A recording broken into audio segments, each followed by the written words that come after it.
Good evening, all of you. I'm Lavanya here, along with my friends Pratiksha, Harish, and Priya. We'll be discussing about a podcast that is about cities plus architecture.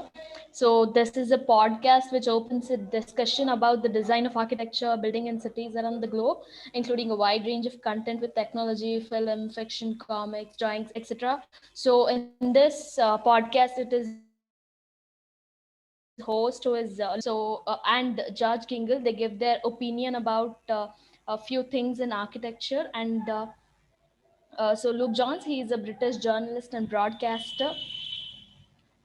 So we have chosen episode 70, that is Christopher Alexander, which it has two parts in it. First part is about notes on the synthesis of form, and second is pattern language. So we'll be discussing about episode 70, that is one of part two, that is notes on synthesis of form. So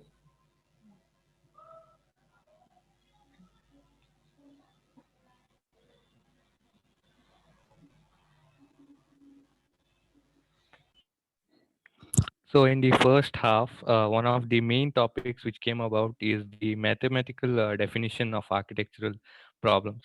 So, in this topic, what it includes is that solution of architectural problems through mathematics, that is, with the use of subsets and subsets. So, in this method, to a particular problem, there will be a particular number of sets and subsets, and with that, the solution will be derived. So this is one of the method which Christopher Alexander had devised in order to come up with the form or the synthesis of form. So what do you guys think about this idea? So he had taken a kettle as an example, like the sum of the problems in it will give the n number of solutions. Um, so here George laughs about how it is not appropriate and how it doesn't go well with the situation, and laughs about the roof leaking and all that. But I think that this solution is one of the best solutions. Like if I have a different a kettle design, so I'm going to have a different n number of container designs for it. So I think Christopher was talking some sense, rather of what I think George wasn't. So yeah. But I don't think so. This mathematical solution will give a proper solution to each and every problem that is occurring in the design process. So he says having network of decision trees that somehow relate to those two ways to look at things together to produce network. But few of the times it may give a solution, but considering only mathematics as a solution by considering the trees, its division into different networks will give a solution to any design process is not the proper solution. Even in my I yeah. completely agree with Pratiksha's point that maths is not completely a solution for design. It will help you in arriving at particular pattern when you're doing parametric designs, and this maths standards will restrict you in your design. It should be only used to some extent itself. If whole design is completely with maths, then it's nothing, just a box. Even in my opinion, he has used equations to predict solution. It's not one of the good methods to come up with the architectural solutions, because maths cannot take the entire architecture as a whole to come up with the solutions.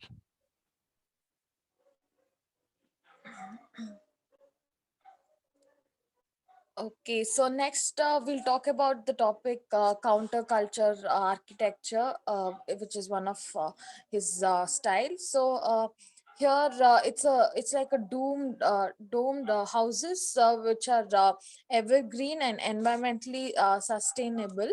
So it uses up minimal material, and it's built with the principle of rhythm. So here George says the most of this style was liked only by the hippies. So I think that was very critical. I thought uh, this thought, having this thought during the 16th century was really something, like to think about the future and the available of material, and how sustainability we have been seeing now how sustainability is becoming the main important uh, thing in the construction these days. So yeah. But he completely criticizes the modern style. He says the vernacular style, which has to be completely put on the side. But according to me, instead of putting the complete tradition or culturally related vernacular style building on site, it can be extracted and with respect to the function, it can be used in such a way which is minimalism instead of vernacular completely. I Uh, agree upon this. I agree upon this point that where he tells we can't abstract the vernacular architecture, make innovations in it, which is a worse solution, is what he tells. But what I feel is in present day architecture, that is what we are doing when we have to get in vernacular things, architectural things into practice. We don't take as it is, whatever it is there, and put it. We try to innovate it, so which makes it better and not a copy paste thing. So he's completely against it, like modern architecture, but I feel it doesn't make sense. Even I feel the same. And the disgracing of modern architecture completely is not of any sense. It can be done in such manner that vernacular architecture can be combined with modern architecture, that is, with the use of technology, and optimum results can be obtained from that. Yeah, we have meta architecture now. Yeah, that is one Yeah. of the good solutions, I feel. Yeah. So Yeah, so in one of the while talking these in the podcast, they say that he was totally against innovation and all that. So he says the producer and the observer gives out the same outcome. So I think that is what is happening in our class also now. Like during the AD sessions, whatever the teachers want, we have to put a rectangular box as per whatever the juror asks us for. So, what do you think that innovation is happening?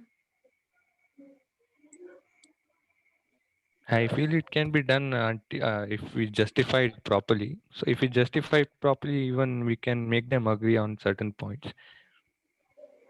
Yeah. And Christopher was totally against innovation. So, what do you say about that? That is not correct, I feel, because with the passage of time, the complexity of technology increases, and with that, the solutions also will be more complex and innovative. So, Yes. okay, can I go to the next point?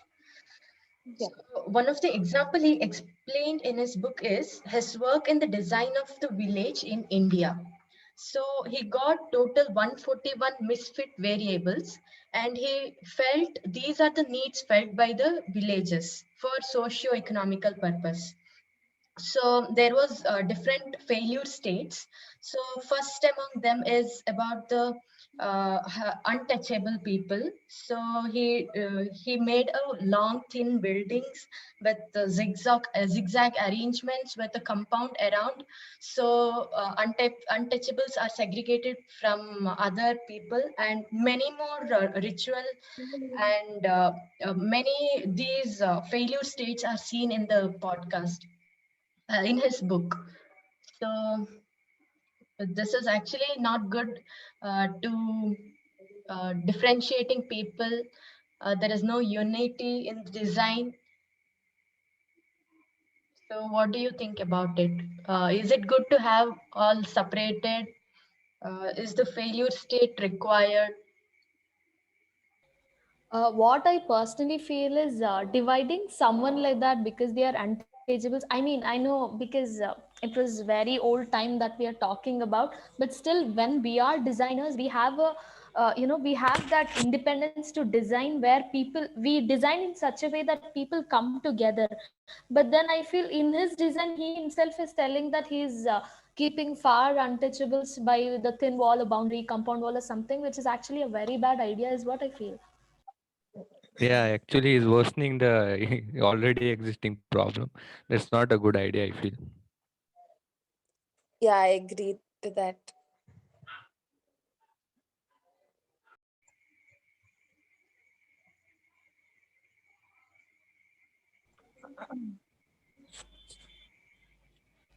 So finally, what I personally feel is that we chose this particular podcast about building plus cities and particular episode in it, which tells synthesis of form. So what I was looking into is I would get many ideas for it. Synthesis of form is very basic thing when we start with particular project is what I thought. But then after listening to the whole podcast, all I got is negative impact, like where he separates culture. He doesn't believe in this modern architecture, all this. It feels, I mean, I learned a lesson, but in a, in a wrong way is what I feel. Okay, so I thought while he was writing in the 60s, so putting myself in his shoes, I think one way, like with whatever PhDs, whatever education he was given in the field of mathematics, so implying that education to his work, I think that was whatever he did was good. Yeah, made sense during that time and the time, the whatever knowledge he had. Yeah, also he was the first person to use computer where there was like very less people using these equipments. And he learned from all these. He started practicing. He actually taught. His career is only teaching. And in the design process, he has a different way of approaching. But in the present times, I don't think these elements whichever he is telling will be useful. uh,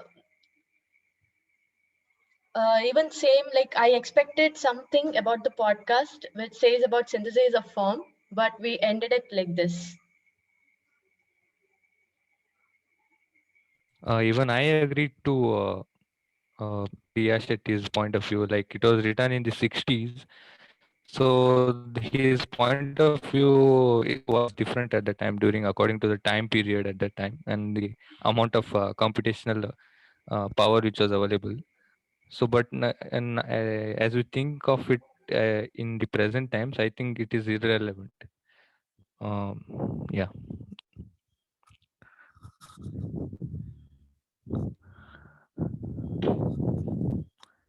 So that's it about the podcast. We are signing off. Thank you for listening.